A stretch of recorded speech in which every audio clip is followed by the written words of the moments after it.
Apa yang Tuhan mau dari saya dan tim saya. Dan saya berdoa untuk who wants to be appointed as the team of this association. Dan tadi saudara, tadi pagi saya diskusi dari hati ke hati dengan Pak Bayu, karena bagi saya jubah senior itu, jubah rohani itu penting. Amin.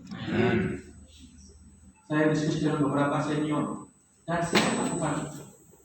Hari ini kita akan kembali disegarkan oleh firman Tuhan dan kita akan melihat. Dan mungkin firman ini sudah sering Anda dengar, tapi biarlah ketika kita keluar dari pintu ini, one more time, sekali lagi, Allah mengingatkan the purpose of our ministry. Tujuan dari kita melayani Tuhan. Amin, saudara. Mari kita buka kitab Keluaran, pasalnya yang keempat. Keluaran pasalnya yang keempat.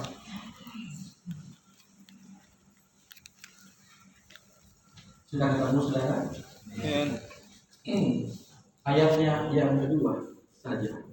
Sama-sama kita baca 1, 2, ya. Tuhan berfirman kepadanya, apakah yang kamu itu? Jawab Musa, tongkat. So the Lord said to him, what is in that your hands? And he said, a rod. Saudara, saya itu dulu waktu kecil itu adalah pengembala kerbau. Dan firman Tuhan ini bicara tentang tongkat. Saya sungguh amat yakin bahwa tongkat di sini adalah bukan tongkat biasa yang dibuat secara khusus. Karena waktu saya mengembalakan kerbau waktu kecil, tongkat itu adalah kayu yang sembarangan yang saya temukan di jalan. Jadi Anda bisa bayangkan Musa ketika dia dipanggil oleh Tuhan, Tuhan bertanya, what is in your hand, Moses? Apa yang ada di tanganmu? Musa hanya berkata, I only have this rod. Saya punya tongkat ini. Dan sekarang pernyataan ini ditanya kepada saya dan saudara. Apa yang ada dalam hidup saudara? Apakah kepintaran saudara, gelar doktor saudara yang menjadi kebanggaan saudara? Apakah gelar jubah pendeta saudara? Anda bisa mungkin menipu kiri kanan saudara dengan jubah rohani saudara. But not God, you can hide from the Lord. Kita pun mungkin bisa membohongi kiri kanan kita saudara dengan jubah rohani kita, dengan kepintaran kita.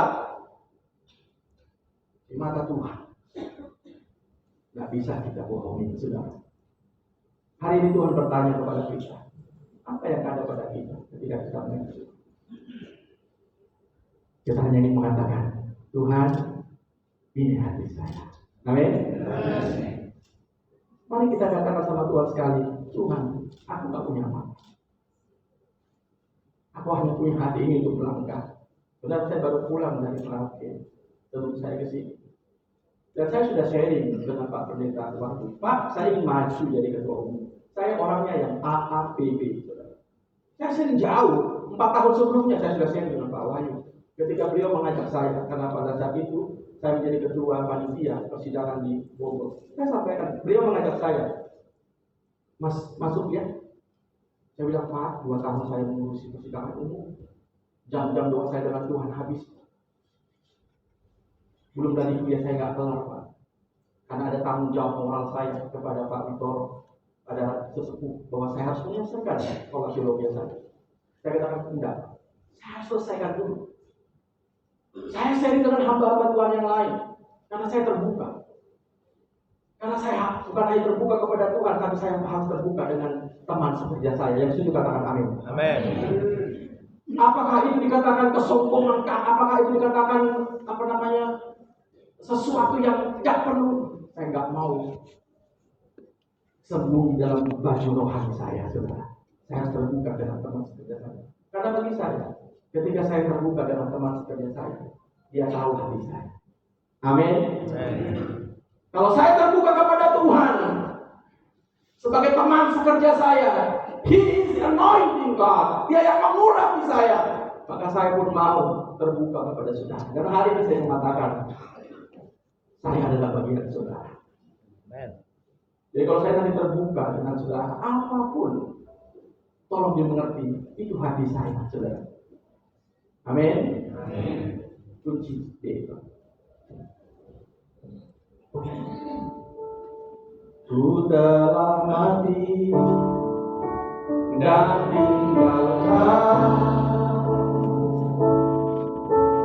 cara hidupku yang lama,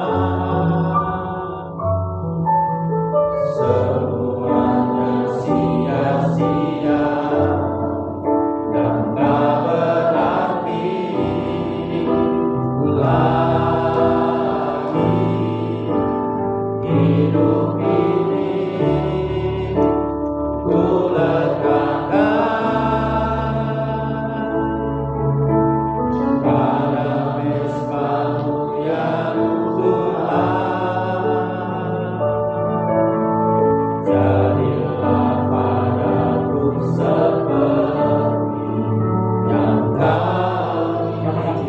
jadilah padaku seperti yang kau ingini Tuhan.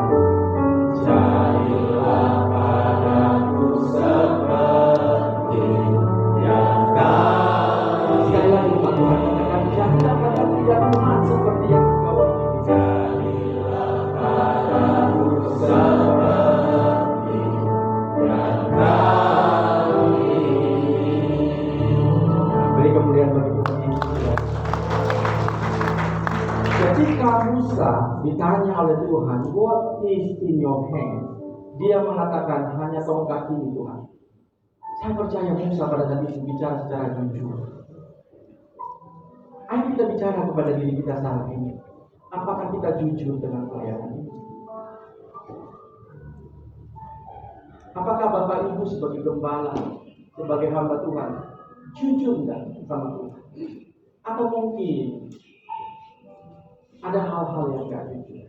Hari ini Tuhan berbicara, yuk kita lebih jujur sama Tuhan.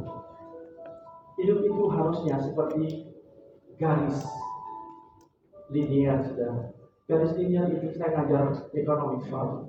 Dia akan naik kalau Anda mau naik turun, naik turun, naik turun. Tapi kalau titik yang awal ditarik dia akan menjadi garis lurus yang naik ke atas. Itu adalah kehidupan rohani Kristen kita yang harus terus naik.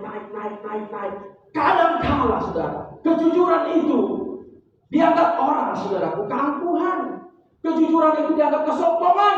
Kejujuran itu tidak menjadi hal yang biasa. Karena dunia ini sudah penuh dengan ketidakjujuran, saudara. Oleh sebab itu, hamba Tuhan, sahabat-sahabatku, para pendeta,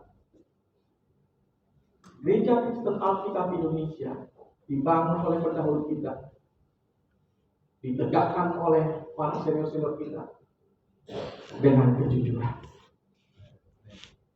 Waktu kemarin saya mendengar pendeta Michael, ada nggak KPI kita? Berapa jumlah statistik perjumlahan jumlah jiwa yang kita menangkap? Saya kebetulan jadi ketua badan kerjasama antar gereja di Kabupaten Cianjur. Ada 42 gereja yang saya koordinasi, termasuk gereja Katolik, Adventist, dan lain sebagainya. Anda tahu Kabupaten Cianjur itu adalah the center of Muslim in West Java, adalah pusat pergerakan Islam, bukan hanya Islam tapi radikal Islam. Apa yang terjadi di sana, saudaraku? Gereja bertambah, tapi jemaatnya pindah dari A, B, C, D, B, dan gembalanya bangga. Oh, tambah jiwa kita. Hanya karena ada persepuluhan di sana, ada uang di sana.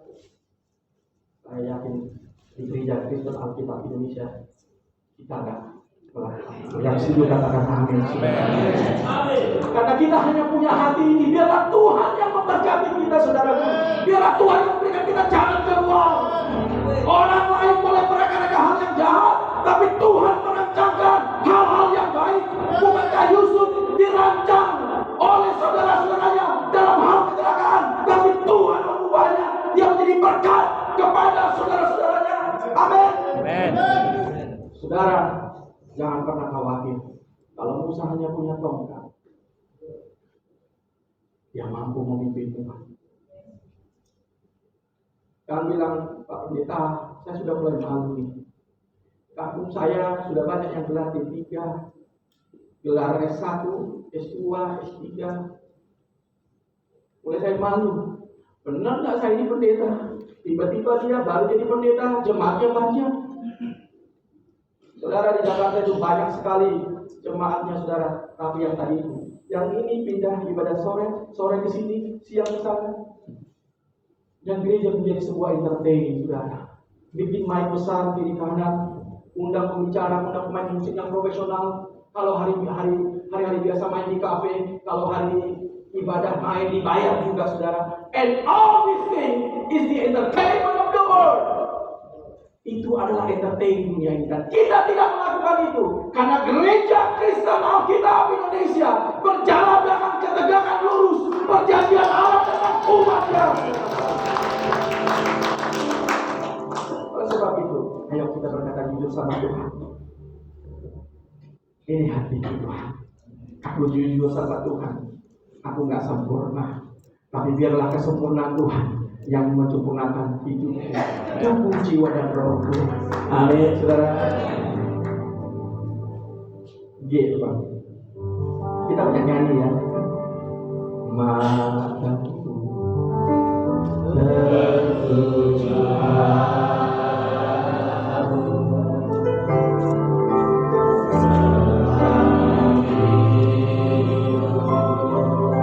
ini hati kami Tuhan. Father, this is your church, Lord. This is your church, Lord. Hallelujah. Masuk rencana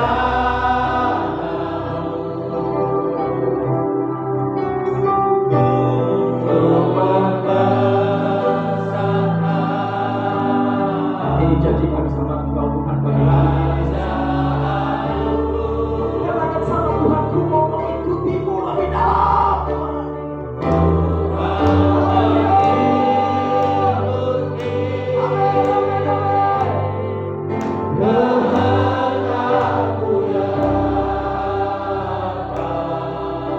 What a great one that we worship.